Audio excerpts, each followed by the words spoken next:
Okay, Keith, I think you unmuted. Go ahead. Yeah. I'm Keith Bamberger. I am on the Community Engagement Committee and the Strategic Planning Committee and on the Transportation Committee. That we're really, with the Transportation Committee, we're really working on the strategic planning component of it. So right now they're kind of the same thing, though that won't be the same thing in the future. I always like it when people are really clear about what they're comfortable doing and when they're uncomfortable doing things, and being really clear and accepting of that and straightforward of, because it helps move things forward.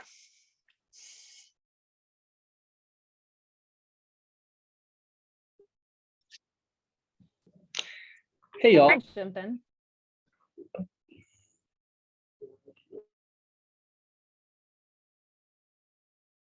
Hey, everyone. Ben Stockdale here. Can you guys hear me? Because I'm on a different mic. Good. Okay, great.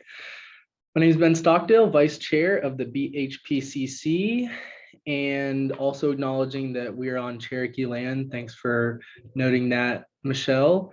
And I am really grateful to be on a really high-functioning team at Pine Gate Renewables, where I work. And I think one of the reasons that we're able to be really effective is we have very clear accountabilities and responsibilities. So, and I feel like that really contributes to our success there.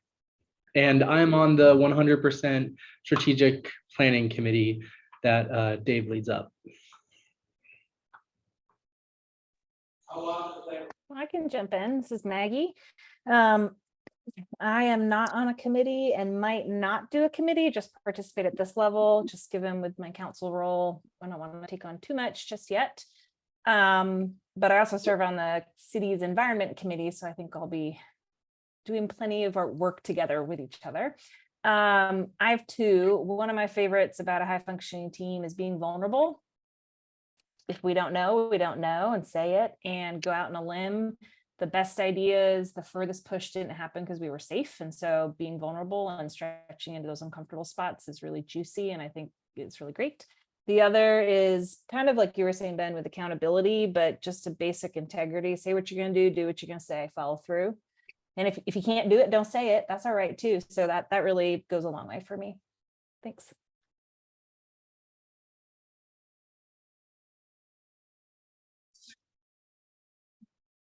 So Ken was unmuted, so I was waiting for him, but I'll go ahead and go.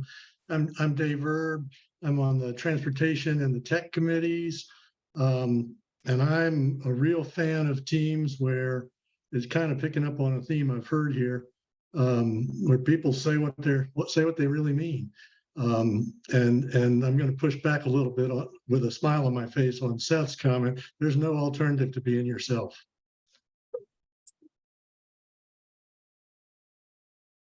Okay, and this is Ken Nelson. I am off mute, so and I am not actually. I am in Vail, Colorado. I just pulled in a few minutes ago for an industry conference. I know that's a terrible thing, but as far as I'm on the strategic or the 100% renewable strategic plan and committee, and as far as functional teams, I really like the fact that we're trying to get pare it down to an hour and a half and really be respectful of everyone's time and commitment, and also that we all participate, that it is important that everyone is buying into the decision-making process, and when we reach decisions that everyone has had the chance to express their views.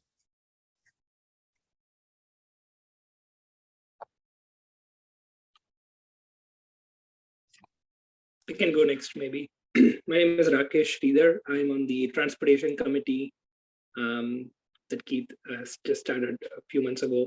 And I guess from my experiences so far, I think teams function well when the team members have independence, and as long as the overarching goals are defined, everybody gets to define how they're going to go about doing their own job and be micromanaged, so to speak. I've had plenty of micromanaging people in my life, so Yeah, that's about it from my side. Thank you.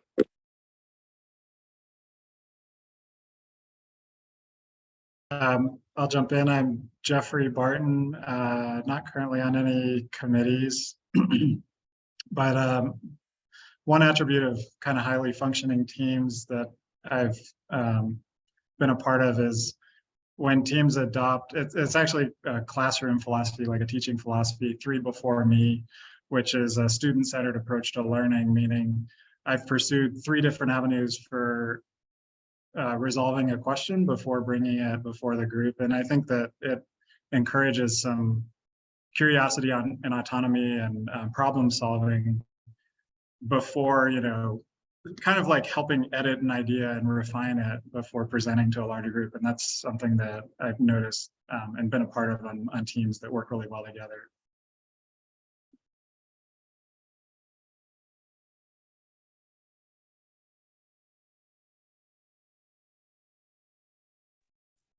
Thanks, Jeffrey. I think we've got all the team members. I don't know. We didn't have her Or- Brownie yet. Hey, this is Brownie. I haven't gone Brownie. yet. Hi. Hey, I'm Brownie Newman. I'm the chair of the Buncombe County Commission.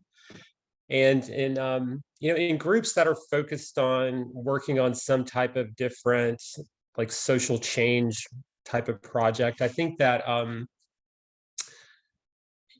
think that what's always really interesting is when you have groups that do kind of find that place between being really ambitious and really pushing for far-reaching change, but also thinking in really practical ways about what's the strategy that can be achieved through that's realistic and doable. So those are the groups that have figured that out have been the ones that I think have really made a lot of good things happen.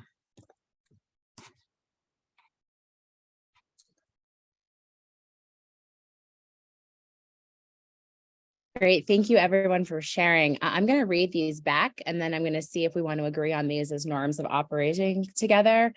And if there's anything we've missed, we can certainly add them. So the first one is authenticity, also being safe to be vulnerable with one another, be on time and honors people's time to the best that we can. Life happens, of course, but if we're all trying, then I think we can then assume good intentions because we know that we're all trying.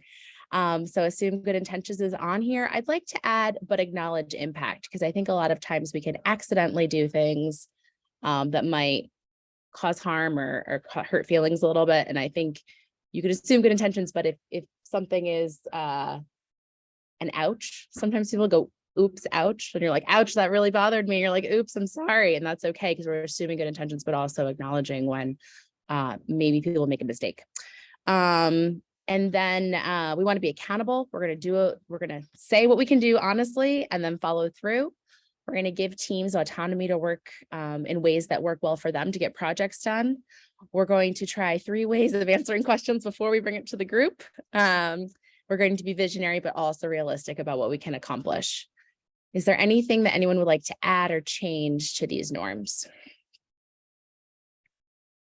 In agreements, sometimes people call them.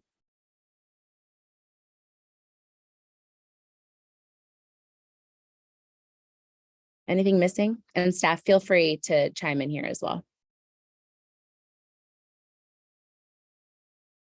One thing I think might be worth thinking about or considering to add would just be, instead of always trying to put your opinion first and get others to sway, maybe listen first and hear what others have to say.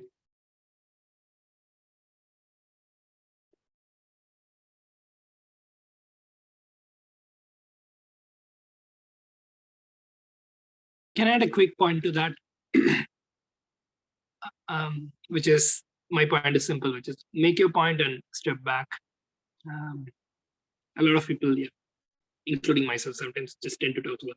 So that's it. I had a professor once say to me, brevity is a virtue that most don't have. So we'll just say that'll be with honor people's time, but that's what we're talking about, folks. All right. I really like this list. I think we've gotten a lot of heart and also logistics into this. Can I have a motion to approve this as our norms of operation? Aye. Motion to approve. Thank you, Micah. Can I have a second? Is that a second, Rocky? I got thumbs up. All right. Yes. Cool. Thank you. All in favor, give a thumbs up or a thumbs up emoji if that's easier if you're off camera. Thumbs up. Brownie, you got a thumbs up emoji maybe? Thumbs up, thumbs up. Okay, anyone abstaining? Okay, seeing none. Anyone opposed? All right, cool. Thanks, guys. I appreciate it. Moving right along here today, our next agenda item is approval of the minutes. So there should be a link to the January meeting minutes. I'll move that we approve last month's minutes. Thank you, Dave. I'll This is second Maggie. that. I got a second from Keith. Awesome. Any points of conversation, questions, clarifications? All in favor? Thumbs up. Let's roll with it. Any abstentions? Maybe if you weren't here, you can go ahead and abstain. It's a good thing to do. Anyone opposed?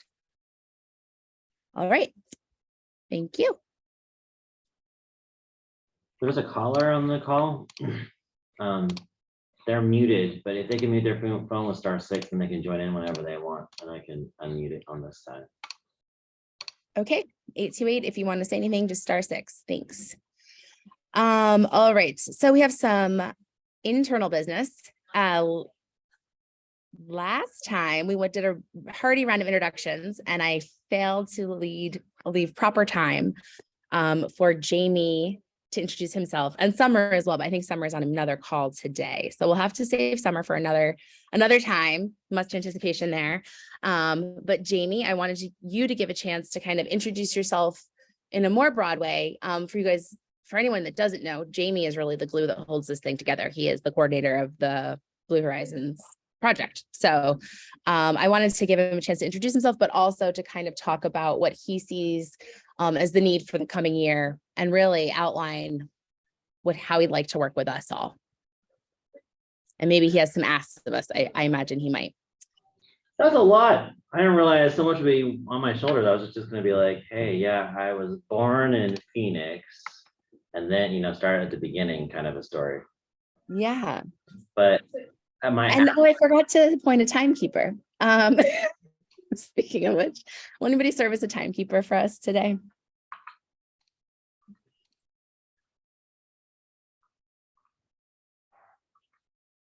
You just keep your eye on the agenda and give like a couple minute warning. I can do it. That was a little bit of a joke. I can do that.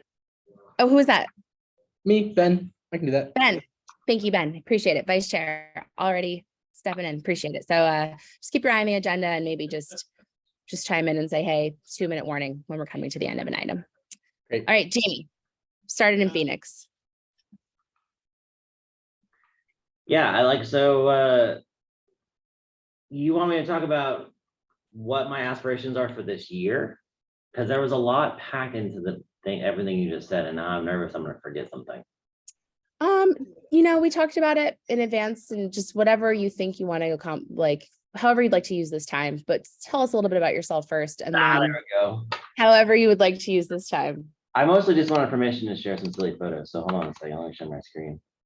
So I come to this from a lot of other nonprofit background experiences. So my experiences that's the wrong slide. My experience is like ocean advocacy, and I like to wear costumes. There's me in a salmon costume. And I did some bicycle advocacy in Louisiana.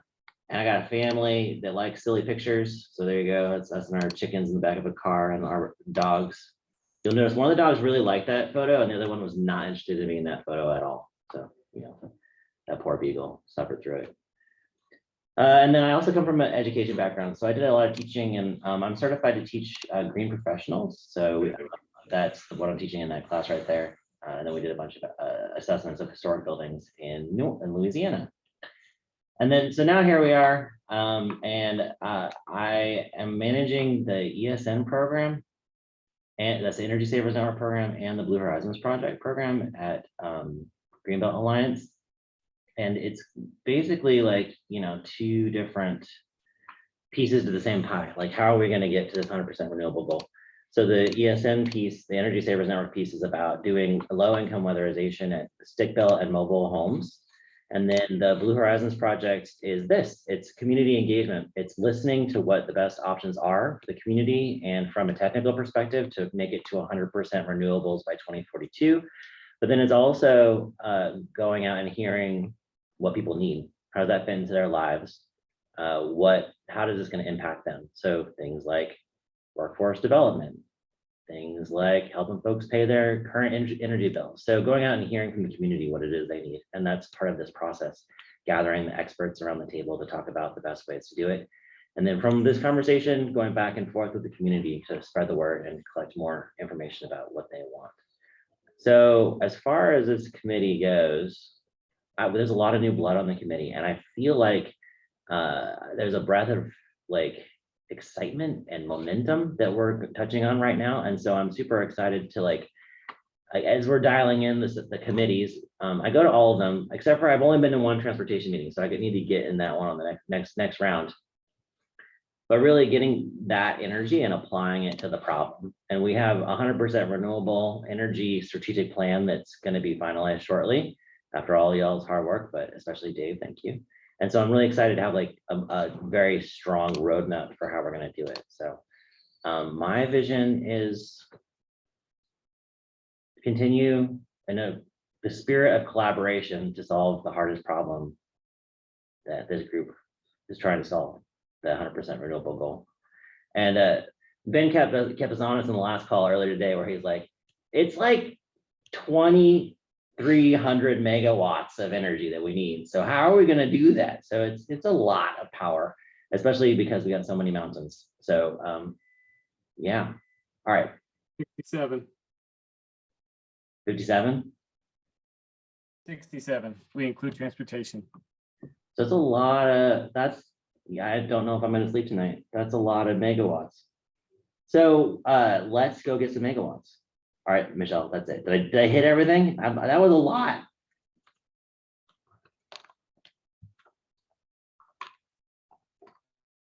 I think you did great. I think naming the megawatts is really the focus there. I appreciate that. We're about 10 minutes behind. Thank you, Ben. We'll move things right along.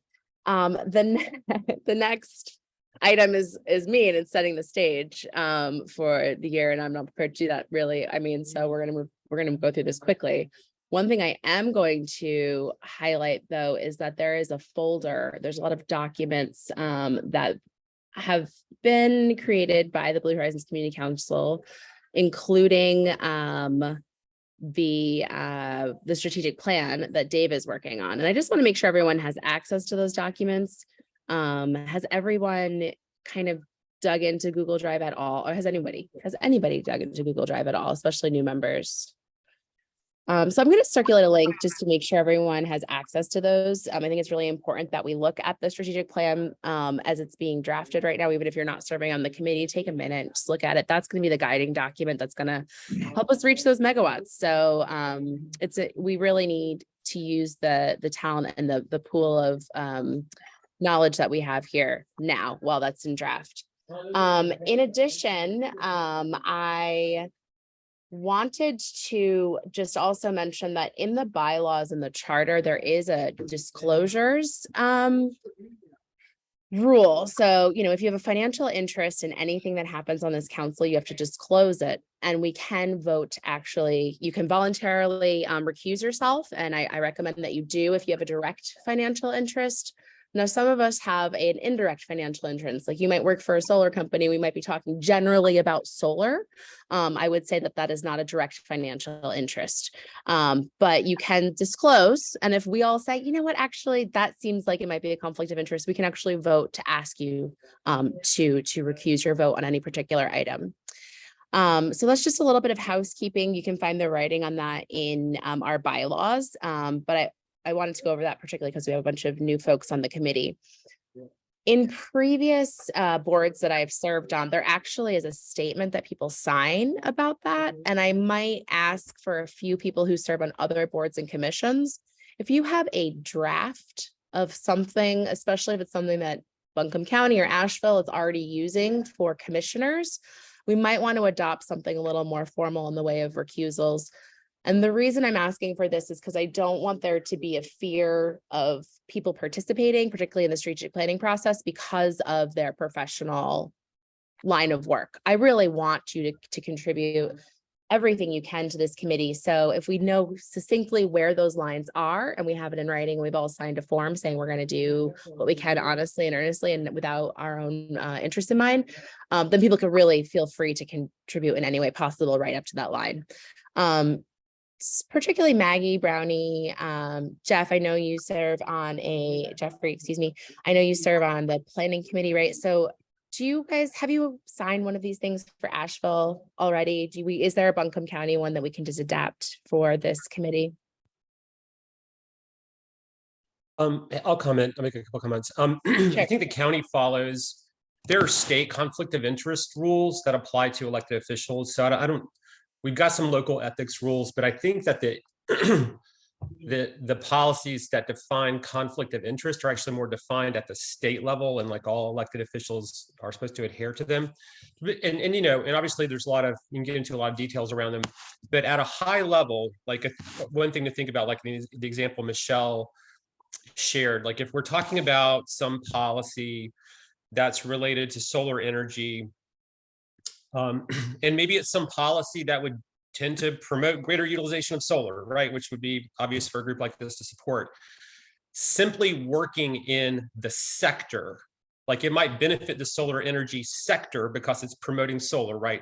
So simply having a job in a sector that's benefited from a particular policy is not considered a conflict of interest. It would be more like if it's like, hey, we want to put solar on Buncombe County schools, and it's like, oh, my company's going to likely bid on that project. Like if it starts becoming more direct, connected to your company or your personal financial interest or way that you personally make revenue or income, that's when it becomes at least a question that would need to be looked at. Even in those situations, there might be situations where it wouldn't meet that criteria for a conflict of interest. But it should, at least if it starts getting that close, should be looked at carefully. But simply being, having an occupation in a career or sector, in a sector that would benefit from a policy, things like that, those would not constitute a conflict of interest. In the same way that like a teacher going to a rally and saying, I think we need to pay teachers in our state more because like that's better for our kids and our future. Like just because they would benefit from that, if it happened, doesn't make it a conflict of interest to support those kinds of policies. Thanks, Bernie. I really appreciate that. I might just follow up. I don't know. I served on just a city task force once, and they had us sign one, but it wasn't in the state. So it sounds like the task force here are not required to sign anything, any conflict of interest clause. That's right. And Okay. I'm doing a quick perusal to see if there's any, to see if there's anything readily available from the city side, even if it's not like a mandated legal one, but just a best practice one. So I can pass anything along if I find it. Okay, thanks. I appreciate it, Maggie. Elected officials don't have to sign any kind of conflict of interest. At the beginning of every single meeting, though, we do ask, does any member have a conflict of interest on any items that are on the agenda today? And if, so that they would disclose it and could be recused from it if they do. There are certain state appointed boards like the MPO, which is the Transportation Planning Group, where if you're appointed by a state organization on a state board, they actually do have to fill out a financial disclosure form. But for like city and county related boards and commissions, that's not normally the case. Well, we don't need to go above and beyond what our elected officials are doing, certainly. So I appreciate that. And I guess that's just a good rule of thumb, is that if you're actually weighing in on maybe like an RFP or something that's going to go out for bid that you're actually going to be bidding on, that might be where you're drawing the line. But I think a strategic plan that prioritizes solar, right, generally we really want the folks on here that understand those technical details about residential and large scale solar to be able to contribute to the strategic plan, right? Does anybody have any questions about that? I want to have, this is a conversation a little bit as well. Does anybody want to draw anything to our attention?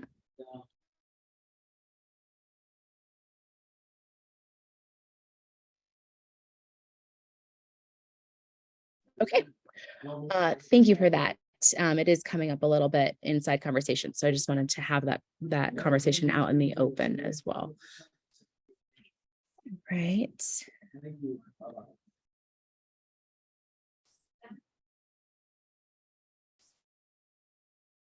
I think I'm turning it over to Micah now, who is on the communications committee, also has a background in marketing, wonderful background in communications, and she's going to talk a little bit about the Blue Horizons project, the name, the Blue Horizons project.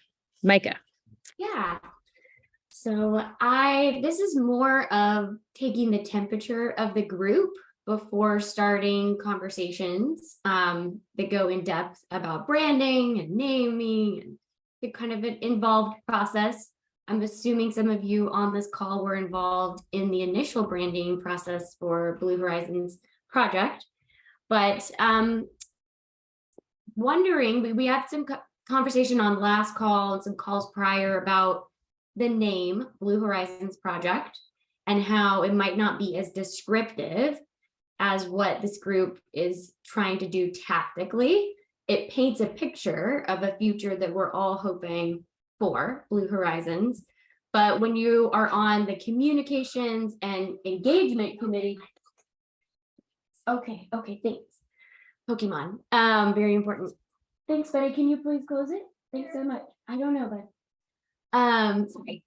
So when you are working on those committees and you're thinking through going out into the community, engaging the community, how do we build, how do we let people know what we're doing and engage and educate on these important topics? It's hard when you have a name that's not descriptive and that you have to take a couple of minutes up front just to describe what it is that you're doing. And so there have been talks about the potential of going through a branding exercise. That's something that I've done many times in my career, and I'm happy to do with this committee if we end up going that direction rather than engaging a firm to do that, which can be quite expensive. And I know that this group has undergone a branding exercise years ago, and there were 3 options presented, worked with a firm outside of Asheville, and went with Blue Horizons after some community focus group and testing. So taking the temperature of this group, just wanting to see where people are on the name, how invested in it, how excited about it are you, and would you be open to exploring conversations about a possible rebranding? This would be upon the city's approval for us to do so. But before going down that route and kind of putting forth the case as to why we would change our name, our tagline, our description of how we do this work, we would need to ensure that everyone on the council agrees that that is a worthy endeavor and use of our time and resources. So I think the best way to go about this is to open up the floor. But so first of all, and we could do a vote. I just don't want anybody who feels really strongly about the name to feel disencouraged to, or not encouraged to speak up. But I guess I'll ask, is there anyone on the council that feels particularly strong about keeping the name Blue Horizons project? Micah, I won't say I feel real strongly about it, but I've been through this experience with several other groups, and I've really found the ambiguity to be useful if people take advantage of that. That little pre-conversation that you're talking about is a good way to get a chance to explain something that you might not get to explain if you have a name that seems to explain itself. There's a value in that ambiguity.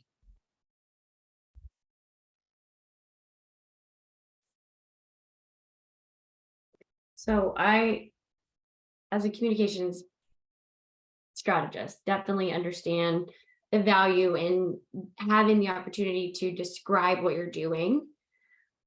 Though I would say something that I would say to that is that you only have a couple of minutes with these people. Most people's, climate change is sometimes not, top priority on people's lists because they have bills to pay. There's a lot of other priorities on their list, and it's hard to get people's attention. So if you're spending that little bit of attention that you might get at an event, you've only got 3 to 5 minutes. If you spend the first 2 minutes describing what your name means, then you have less time to engage them and bring them into the process, use storytelling to explain what we're trying to do. So I would say sometimes that does help. I love painting a picture, but if you have limited time, it can be time that you might spend on other things. The counterpoint to that, though, is that if someone believes they know what your name means, you might not get to have the conversation at all. Mm-hmm. Yeah.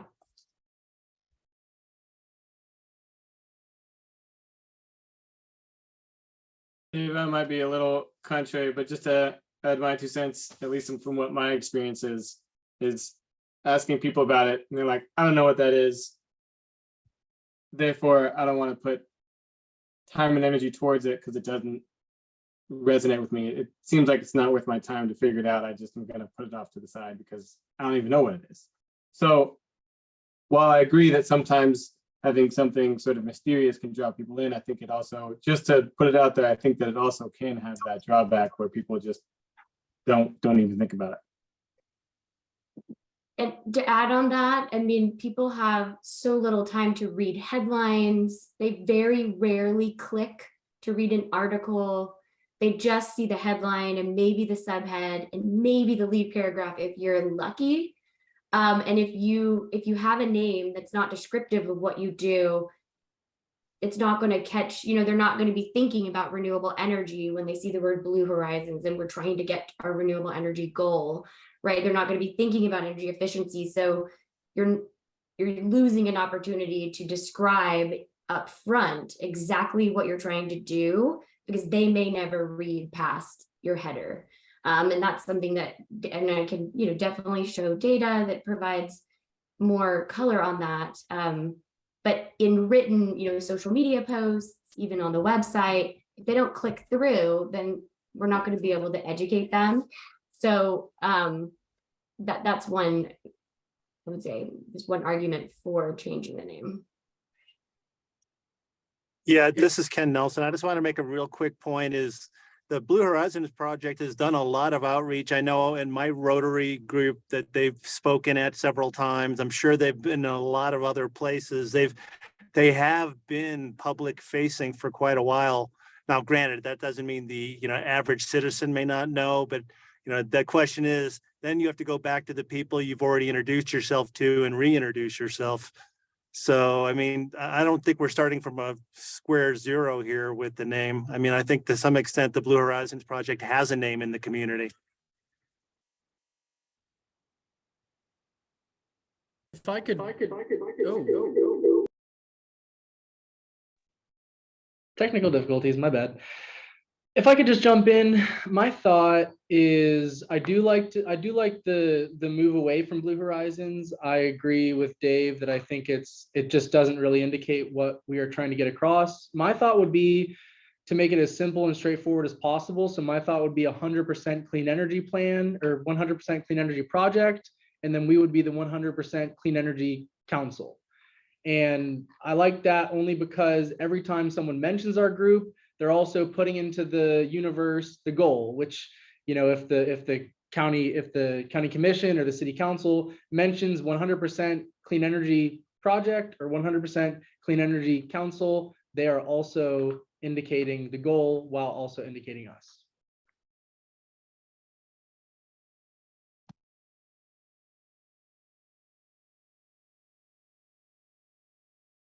Okay. Any other thoughts from new or old council members? I have a question.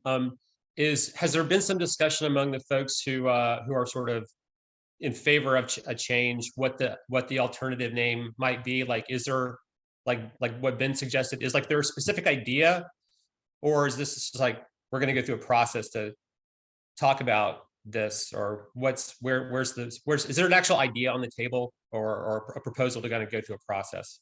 The idea would just be to be more descriptive with the name. So trying not to throw out names right now. If we went down this road, it would essentially mean that whoever on the council would like to be a part of this would be part of a whiteboarding session where we all ideas would come out. We would try to be as creative as possible, throw as many ideas out there about what we're trying to describe.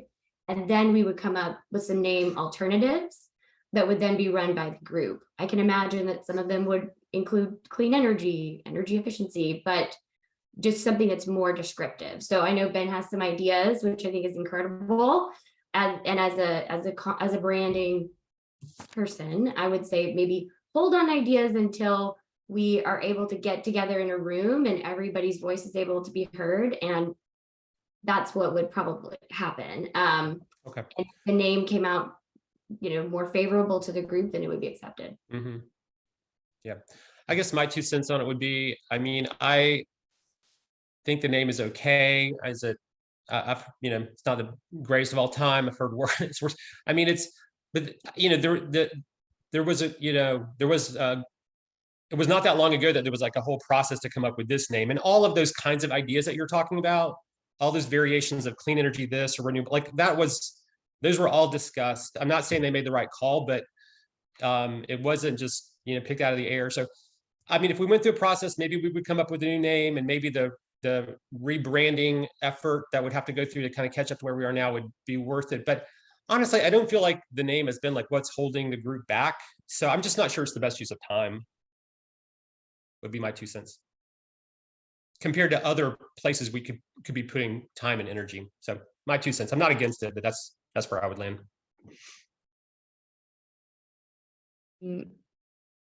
Thanks. I just wanted to add a little bit of context. I do think that there's some website rework that's going to happen in like May or June.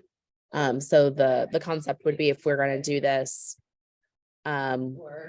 we might want to do it now because the website is just very basic, and I think there's going to be some investment in the website.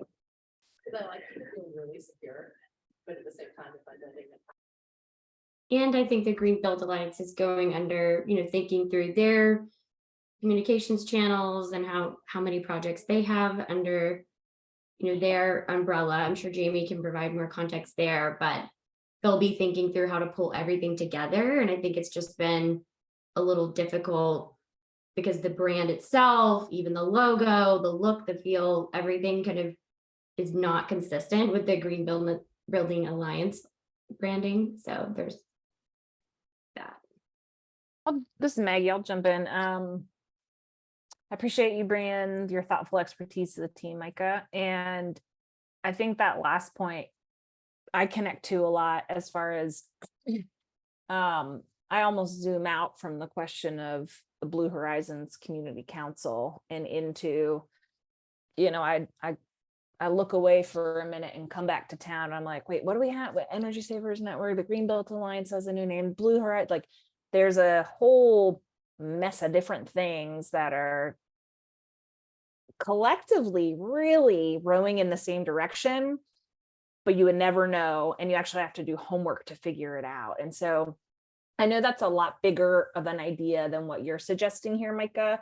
And that's, that's not necessarily all of our call to make, right? Because we are a program of this constellation of programming, but that's a place where I would be interested to see, like Brownie was saying, like, what's the best use of our time? I think that's always a really important question to ask, but making sure that like these things dock together, because right now, if you're a do-gooder like us and we're trying to be out in the community advocating, it takes us 15 minutes to explain these 5 programs. And that's a disservice to the goal. And I think, again, it's bigger than just Blue Horizons. And if there is a effort to weave these constellations together into a one-stop shop brand or communication, then I'm like, yes, let's hitch Blue Horizons, horse that wagon or wagon that horse or whatever. But I think that those two connecting so that the constellation is more strategically connected would be really valuable. And I know, again, that's different than what you're suggesting and a lot bigger than what this group can do, but that's where I think there might be some energy or some real effort to output value. Jamie, do you know anything more about that? Like Micah suggested that there is some thinking at GBA. And I know I've just informally talked to Sam on that, but do you know any more about Greenbelt at large rebranding of the various programs of which we are one? Sam would agree with your assessment that we do need to coalesce instead of having all these different programs. But so there's different rebranding efforts going on at Greenbelt Alliance, but also streamline, like we've got 24 different social media accounts or something like that. So getting it all down to one thing is really important. And the way that BHP fits in is we really want it to be like, this is the place where we come for the 100% clean energy conversation. And as Blue Horizon project didn't really make a lot of sense, but because as a community council, we're like, hey, well, this is a group effort. So we're not going to just like change it. We're not going to, and so it's like, all right, well, let's see what the council wants to do about it first. And yeah, that's all I got.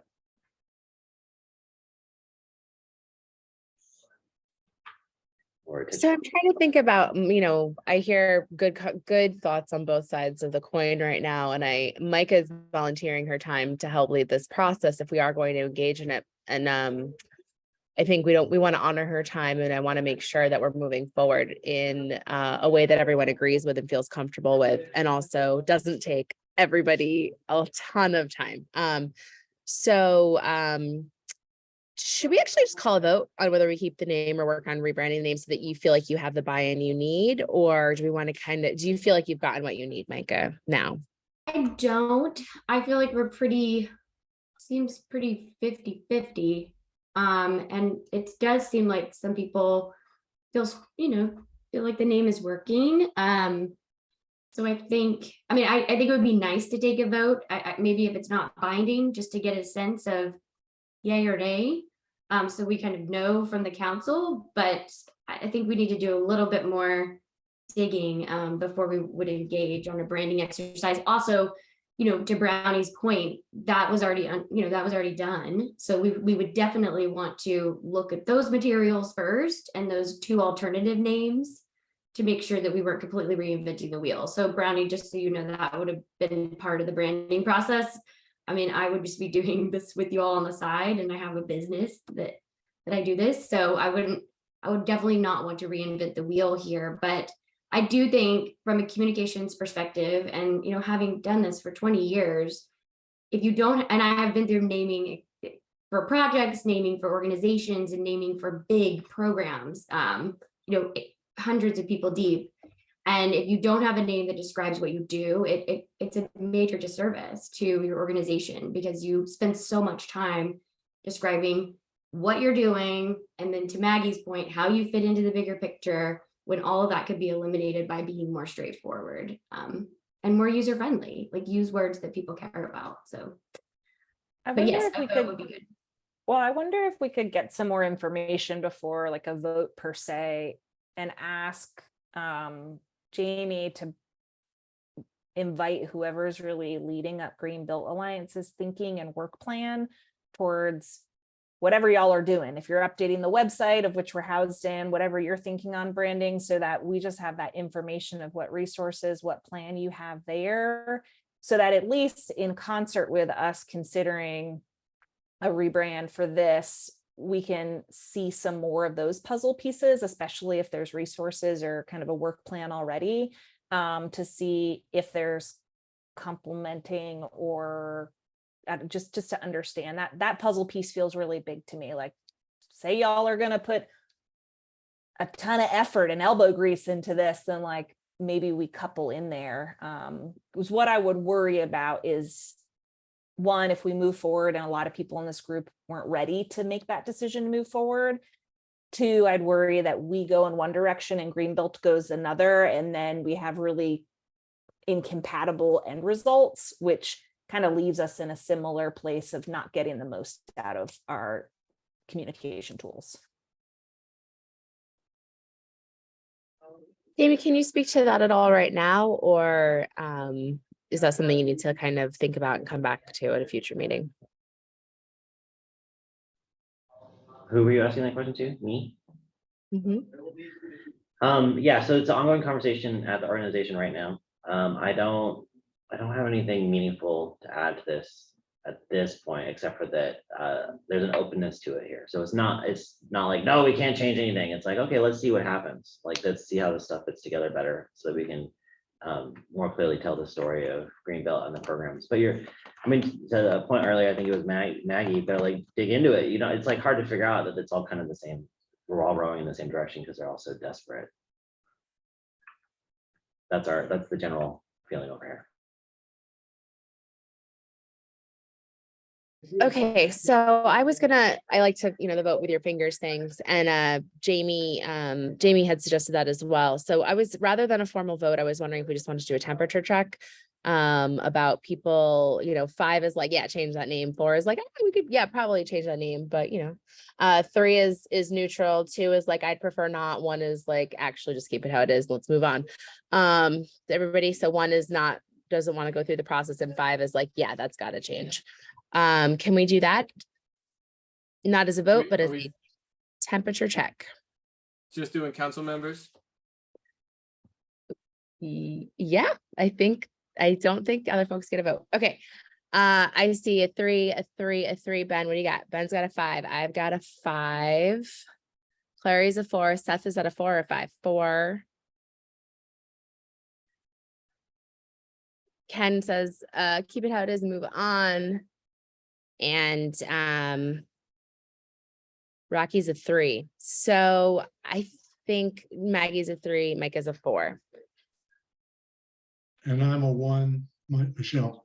Oh, thanks. A 1 and Keith is a 3. I think we're pretty neutral on it, is the thing. So all right, that's what it sounded like from conversation. So there we go. We're going to move on now, and for the sake of time, Micah, I'm sorry we don't have more decisive direction. No, I love Maggie's idea to get more information from GBA to see that might help us make some decisions on potentially moving forward or not. So if that could happen, that would be very helpful. Okay. Thank you, everybody, for that conversation. I appreciate it. I lost the agenda trying to get everyone big so I could see their fingers. Hold on one second. Sorry. It's about DEI training. So for the previous iteration of this council, agreed that they wanted to do an equity and inclusion training as part of our conversation last, I think it's probably in October.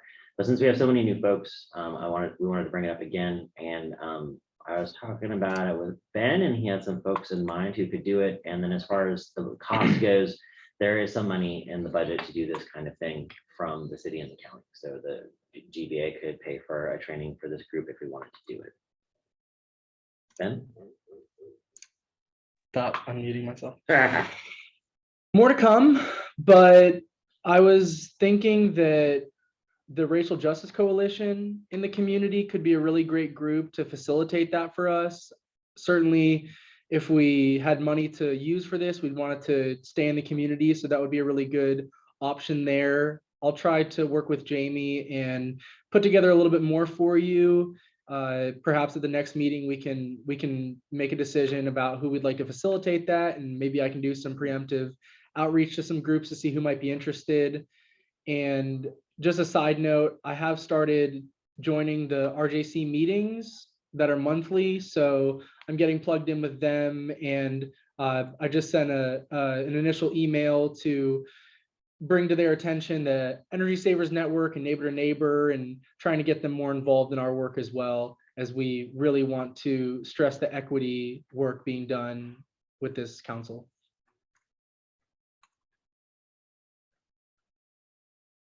I'll chime in too.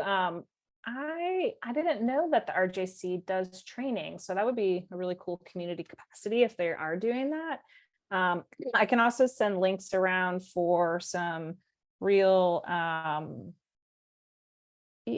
just high caliber training that comes out of a group in Durham. That's kind of like the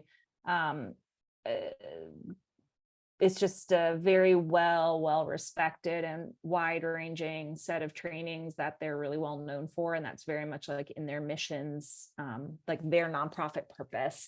And it could definitely, and they come out this way, and I know that anyone that we would talk to offer training like this is probably going to ask us about how much or like what the range is, because I've been part of Jedi trainings that were 6 months, once a week, really intensive and really well worth it. I've also been ones that were like an afternoon or an hour webinar. So I bet that'll be a follow-up conversation. And so if we have any clarity on the amount of time that we want to dabble into this, that probably would help with some of those initial conversations you're volunteering to do then. Thanks, Maggie. I think in the last time we were considering this, it was actually a section of this agenda, and then thought we would have a follow-up face-to-face. So it would kind of be maybe a primer here, and then face-to-face, maybe an hour or two is what we thought. That doesn't mean it couldn't be something we check back in on in an ongoing way, but at least initially for a training, just because we are a group that is not gathering frequently or for that a long duration. Does that sound right to everybody? Yeah, I think out of the options that Maggie was talking about in terms of the time, I think it would be more something like an afternoon or perhaps part of a retreat. I know that's something we had talked about, so likely not a full day or something too long, but hopefully still substantive.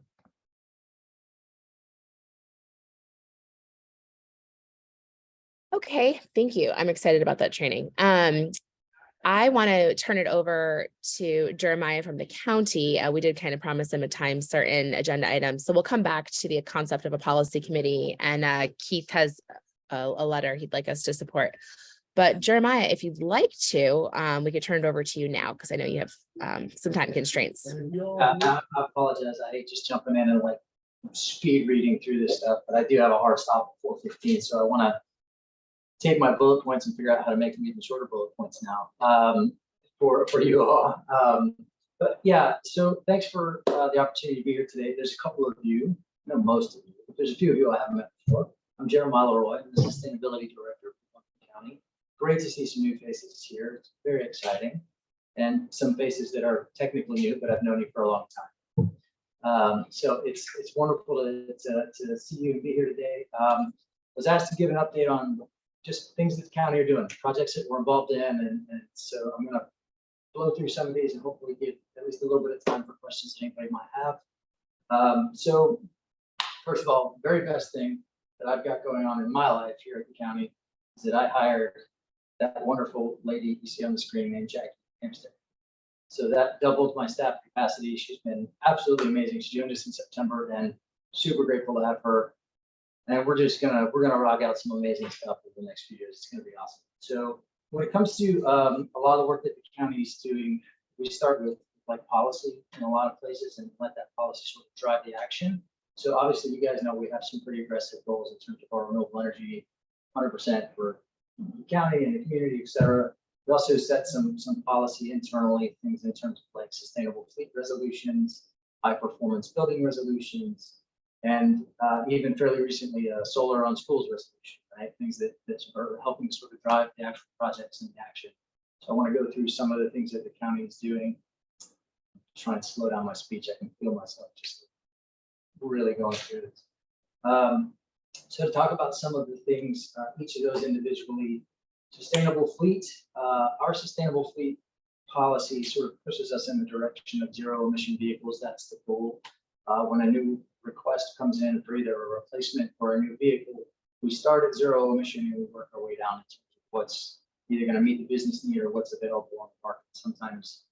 And we're getting closer and closer to everything we need being available on the market, which is very exciting. We got our first four Ford F-150 Lightnings into the fleet just a few months ago, which was super exciting. We ordered 12, we only got 4 because they just aren't making enough of them to get them to us yet. But they're ramping up production, and we see more of those coming in our future. We've got an additional 9 electric vehicles coming into our fleet for this next budget cycle.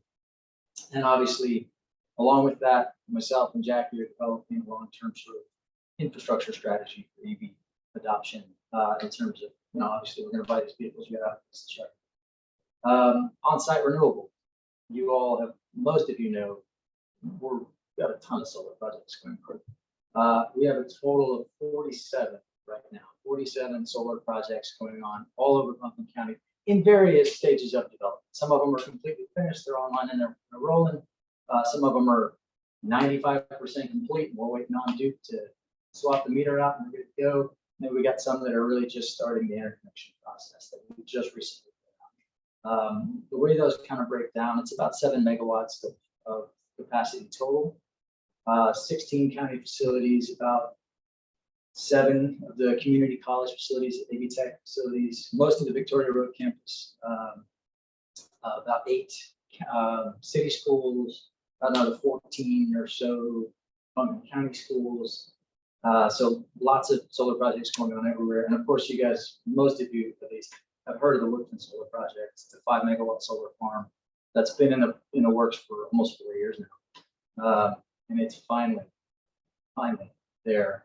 So it should be up and running almost any day now, honestly. It should have actually happened already. So any day now, we're going to have ourselves like some kind of giant scissor ribbon cutting thing, I'm sure. In addition to that, the county received a pretty significant chunk of funds from the American Rescue Plan, and $1 million of that was set aside for us to do fire departments as well. So we're looking at renewable energy on fire departments. That project, I don't have a lot to talk about. It's just getting started. In fact, I start the site assessment process next week.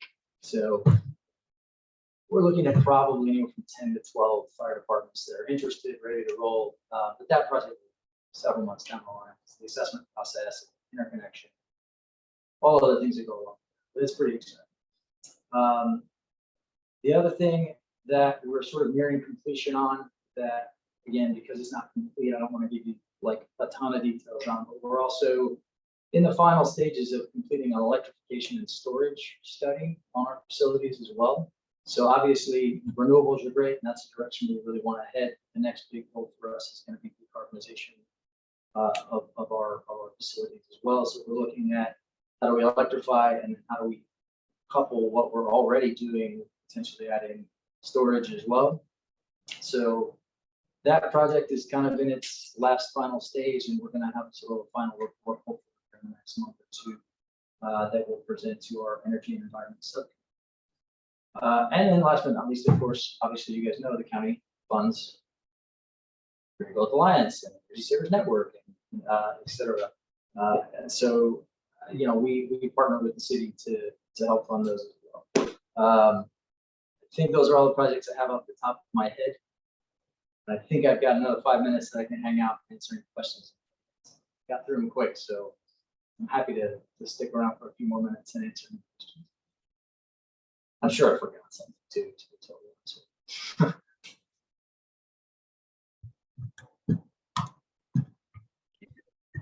Thanks, Jeremiah. I appreciate your time here. Does anybody have any questions about the many county solar projects that are going on? Hey. And that's a Sorry, no, I really gotta stop doing that. So sorry. Yeah, I know that the 5 megawatt landfill facility was the product of a commission order from a few years ago, and my understanding is that is either already online or about to come online.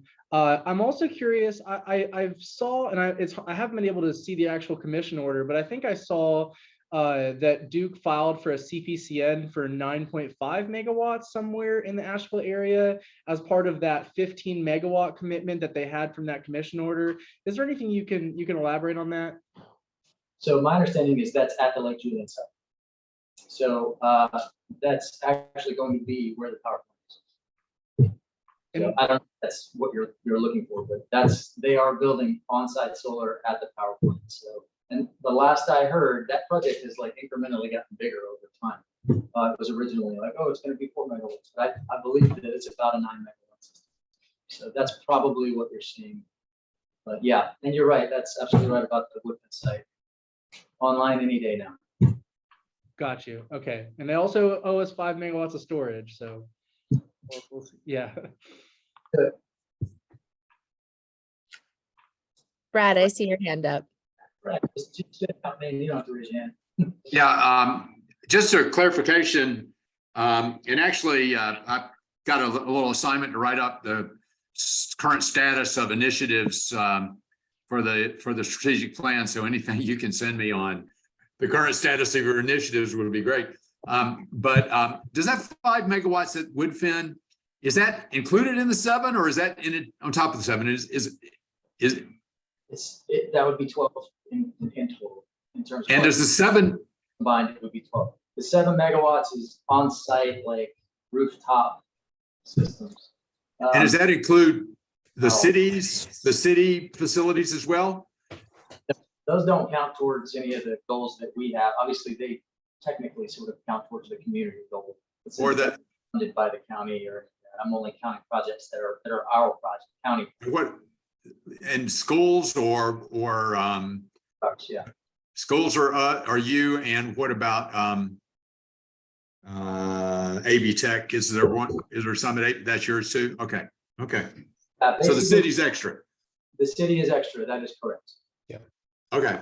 City schools, county schools, AV Tech, and facilities. I'm sorry, that's pretty good. Well, we also did the Solarize campaign, so we have to, we put a megawatt of rooftop. That's something I told you I forgot. So that's right. And Brad, the county funded all the projects on not just the county buildings, but the city, county schools, and AV Tech.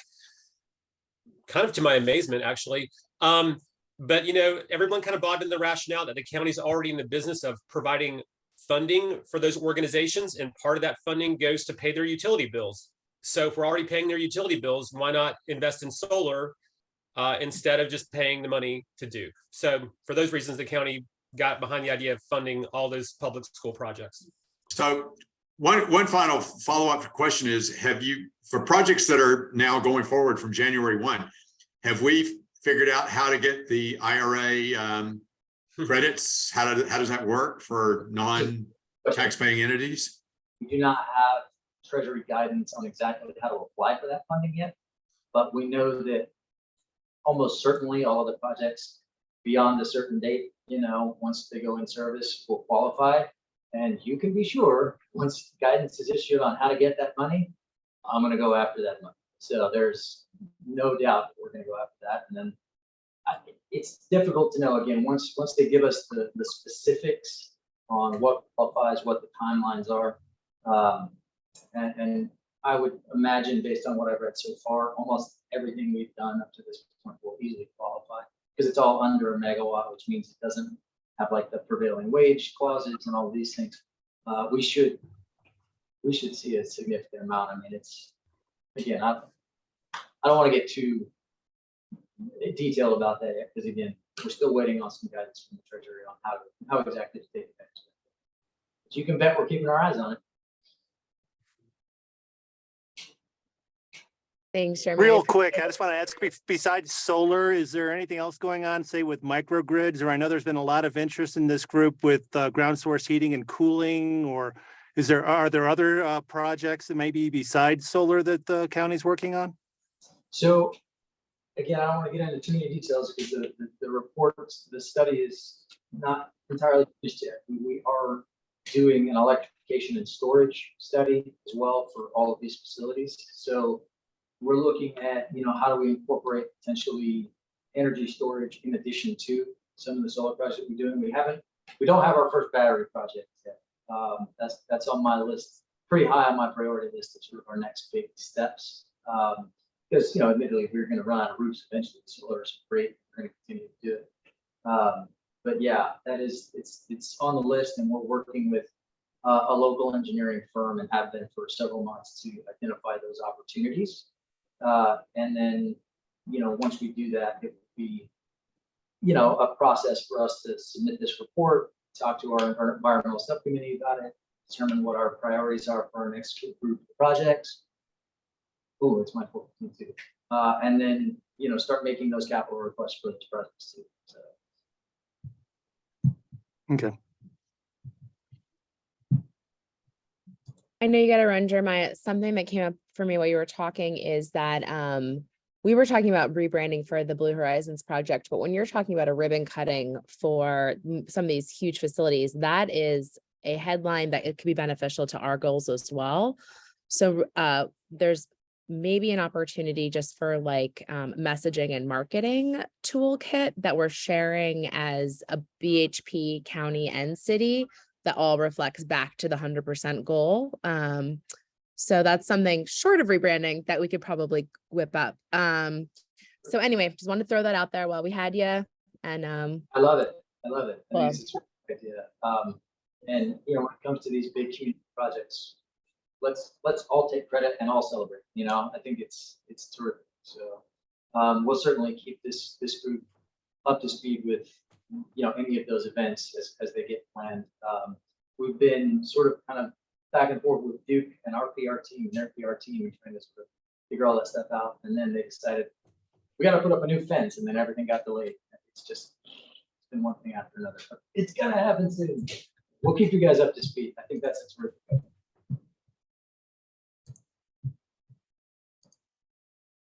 all right. Gotta go. Thanks, Jeremiah. Take So care. much. Good to see ya. See ya.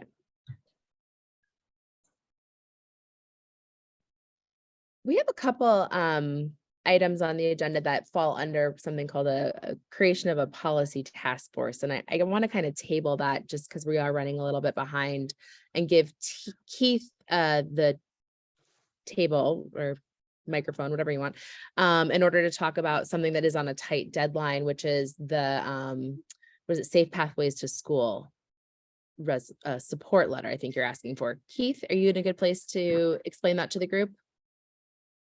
Not really, because I wanted to show you the letter and everything, but I'm driving. I'll try not to die. So I got a email last week, maybe could have been a little bit before that, from Tristan, who is the chair of the staff of the Land of Sky Metropolitan Planning Organization, and has been attending our transportation meetings. And they're doing a grant to DOT, North Carolina DOT, to fund a position to staff a safe routes to school staff member. And that person would be housed at the MPO at Land of Sky. And that job is to basically help students and families who have the ability to bike and walk to school, develop the skills and develop the infrastructure around there to make it safe to get to school without being in a car or a bus. And I would like to support that letter. We're actually asking the North Carolina Division of Air Quality. I've asked them to also sign the letter because there are all these other benefits. And of course, learning that you don't have to drive anywhere is a great thing to learn if we're going to try to meet our carbon, climate, energy goals. And Jamie, if you wouldn't mind, you said that you worked with them when you were in New Orleans. Could you kind of elaborate if you could? Was Safe Routes to School? Yeah. Yeah, it's a pretty accessible way to talk to people about safe streets, but it also is about reducing vehicle miles traveled. So it's things like walking programs at schools instead of having people drive and drop their kids off.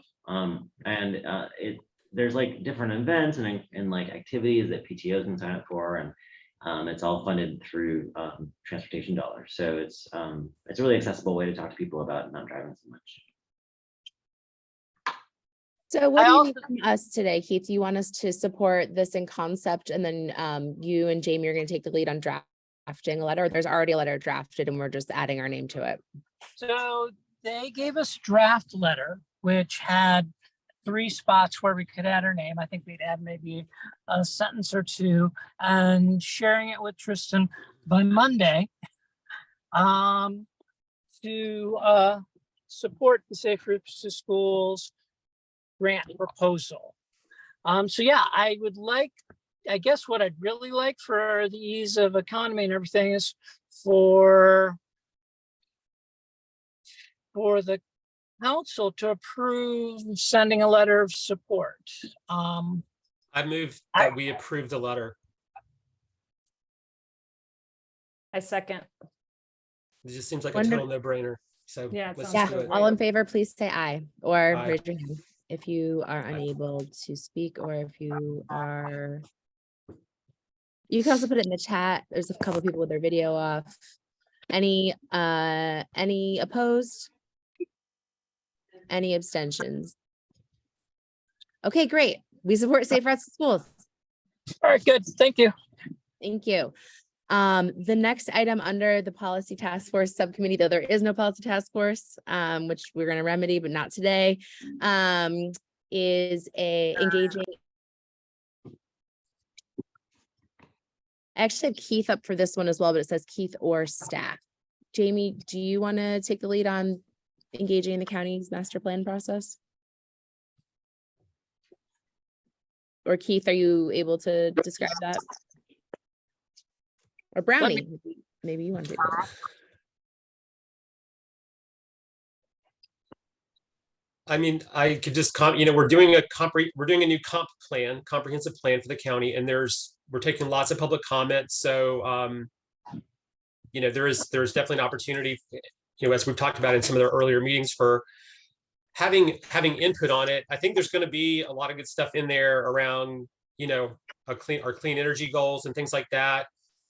The comp plan itself will not adopt a lot of like really specific ordinances. It just kind of is more of like a big picture document. So to the extent that like really detailed stuff doesn't get in there, that's okay. As long as we're getting like the broad goals that we want in there in our approved, then it will lay the foundation for adoption of a lot of like more specific programs and ordinances to enact the comp plan after its adoption, which will be like in the spring or early summer. And to add on that, we did send the committee a letter offering our cooperation resources back in, I don't know, maybe April, May, something like that. So I don't know if, and we did talk about this a little during the strategic planning meeting today, about how it'd be helpful or useful to kind of see how our plans align with the draft comprehensive plan, which is 200 pages long. Steve Barron did a brief analysis. He said the pages that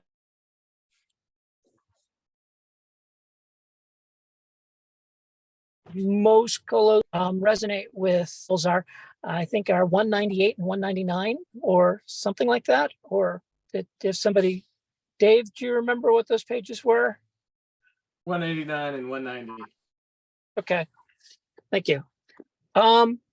So I guess my question about this is whether we want to send them another letter, again, offering to be a partner, or if we would, or. My suggestion, Keith, would be, I mean, it's pretty late in the process at this point. So my suggestion would be, if you've read the plan and you think there are things that are missing, or like Blue Horizons thinks there are things that are missing in terms of important goals that should be, because this is really about setting the goals and like a description of the future conditions that you want to achieve. So if there are if there are specific things you think are not laid out, then I would suggest that Blue Horizons send a letter that specifically lists the goals that you think should be listed in the plan that are currently not there. Because the commission will vote on this. And so, and hopefully they'll just get kind of folded in as these final drafts are completed. But that would be my suggestion. I think it's probably too late for kind of a lot of meetings and stuff. I would say just read it and then send us comments on what you think it doesn't include that it should. I wonder if this might be a good opportunity to get a couple people together to work on evaluating what's currently written and seeing if we want to send some comments about it as a inaugural project of a policy task force. The Cadmus report mentioned that the one thing that the advocates, renewable energy advocates, Blue Horizons Project wasn't even deemed with this role yet, would be policy advocacy. And we've really established that we're not going to engage in North Carolina state policy, but where we should be engaging is in county and city policy. And I think we might even have some great minds here that could develop policy that then Maggie and Brownie might even be able to run with. So I would like to chair that. And I think this will be a first item for us to work on. We can also just look at the Safe Routes to Schools policy. I think I'd like a vote to create that task force, and as myself as chair. I motion to create a policy task force subcommittee. And I'll second that. Thank you. All in favor, say aye. Aye. Aye. Aye. Any abstentions? Anybody concerned that we're getting a little task force heavy? It's a valid concern. Or I don't think so. I mean, honestly, this is kind of like what I think when I thought about this group being formed, like one of its main purposes would be. So to me, I think this is like core to what the group should be working on. I mean, telling this, I mean, again, there's various good things happening in the world that we can endorse, or bad things happening in the world that we want to take a stand against. But in terms of like actual public policies at the city and county level, that's where I think we can definitely have the most impact. I agree. Wonderful. Thank you all for letting me do that. And I think, it's really important that we're working in advance of these meetings to prep to have real substantive conversation, things we can actually advance forward here. So that's the goal of the task force, would just be to do some of that legwork in advance. Definitely going to be asking members to participate with their subject matter expertise. Maggie, I know you said you're busy, you don't want to join a committee. It's a task force, and I'm just going to email you every now and again. I'm going to need your help. All right. Yes, task forces have a beginning and end. That feels I just, got to learn stuff. But yeah, this seems really appropriate and would be fun, especially if like we're walking and talking or drinking coffee or drinking beer, and any of those just make it even better. I will be following up with you for a coffee as well, or a beer. Brad, do you have a question, comment? Yeah, it's a quick question, or just a note that the Strategic Planning Committee has identified a separate chapter of the strategic plan, not only where we're looking at the initiatives, which is what everybody's been working on, but also the policy recommendations for public policy, not just at the county level, but also at the state, the utility, and even the federal level, as a separate section of the strategic plan. And so I guess the question is, do you think your task force should just take on that chapter of the strategic plan?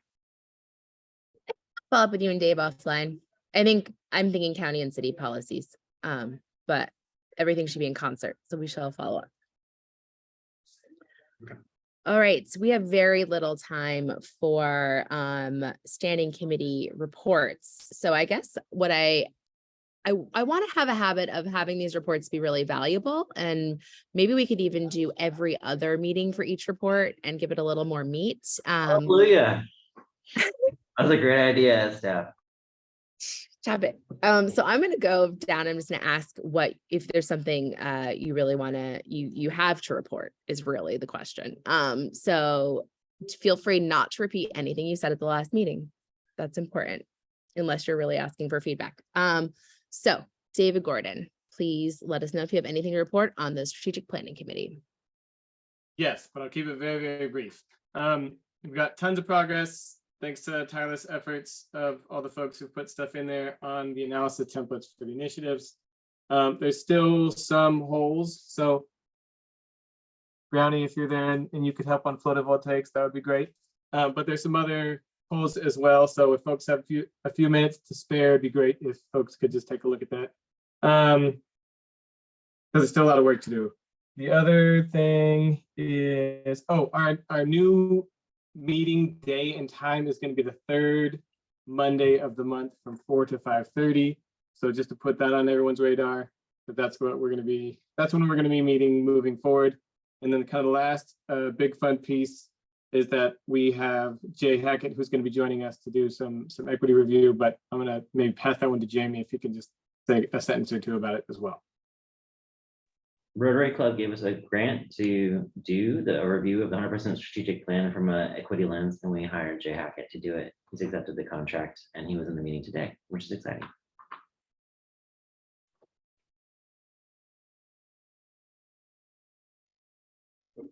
Thanks. That's awesome. Dave, is that it from you or do you have anything else?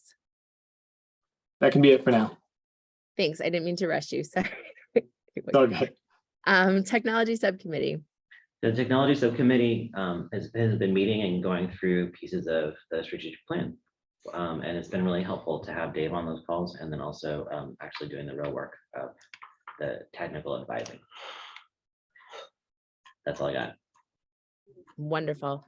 And it says here transportation subcommittee, and it mentions Sarah Nichols. Was she actually supposed to give an update, or is this about Sarah Nichols? Because I don't see Sarah on the call. On January, she was going to come and present, and then that didn't work out. And the same thing, this meeting moved, same deal. So she can join us in the future. If she's not here, we'll agendize that for, maybe we'll give her a big heads up for March. Yes. Sounds good. Fundraising, I don't think Sam's on the committee or on the meeting right now. We're chasing a bunch of money. A lot of it's related to the IRA, and so there's like 5 or 6 open applications right now that we're working on. There you go. Speed dating. It sounds important. Is there more? Do you need any help with that? Not at this time, but we will reach out to y'all if we need help. Is Hannah on for Energy Savers Network? No, she's not going to join us, but I wanted to let everyone know about Energy Savers Network that, we go and do those energy efficiency services, but we also have a grant from the Dogwood Health Trust and an ARPA contract with the city to do wraparound services like HVAC repairs and also health like improvements to people's houses, which is super cool. So if you're new to the committee and you didn't know that, we have those contracts that we have, and then we're working on some renewals on those contracts. We are ahead of schedule, trying to reach our goal this year for the number of houses, which is, I don't have in front of me, I want to say 188. But we may be able to do even more next year. That's the update from Hannah. Thanks. Neighbor to neighbor solar. 2 quick things about that. We have a flyer coming in Spanish soon that can be distributed, which I will share with everyone eventually.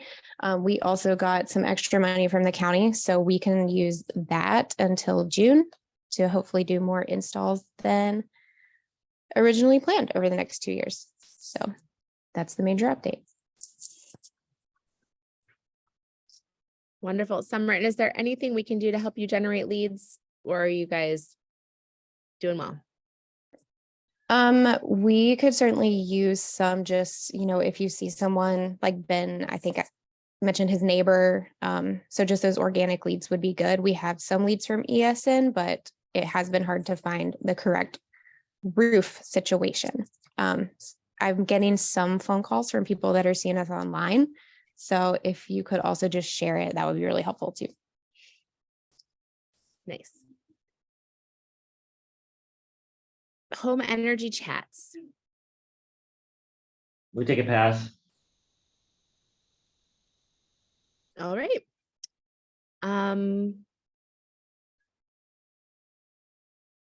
That's it. We have a little bit of time for public comment.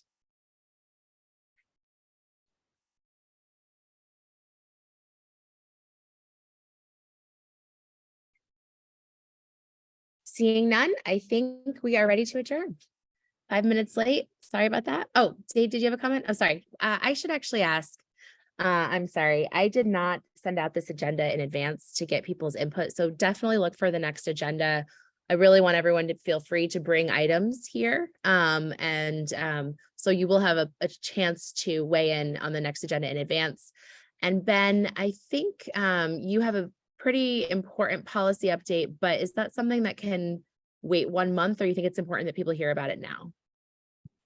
New programs from Duke, more to come.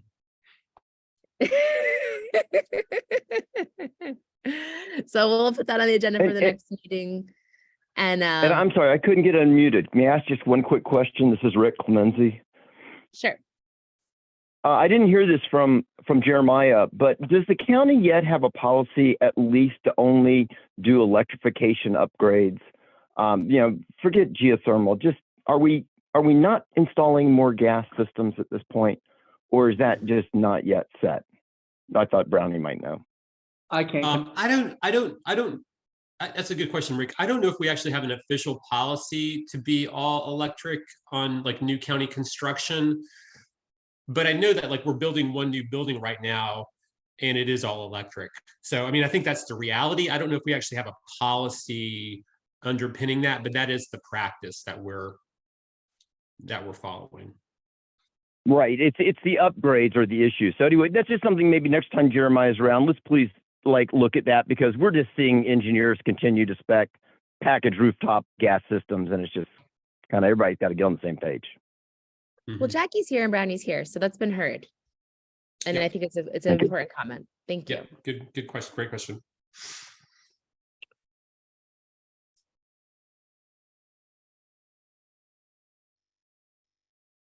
Okay, my friends, I'm going to encourage Ben to send a little email out potentially about the Duke policies if it's ready to roll. But if not, we'll have it in advance of a conversation at our next meeting, because I think it is interesting.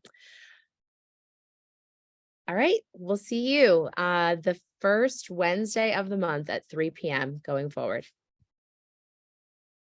See y'all. Thanks, Michelle. Good to see your faces. Bye. Bye, y'all. Thank you, everyone. Thank you.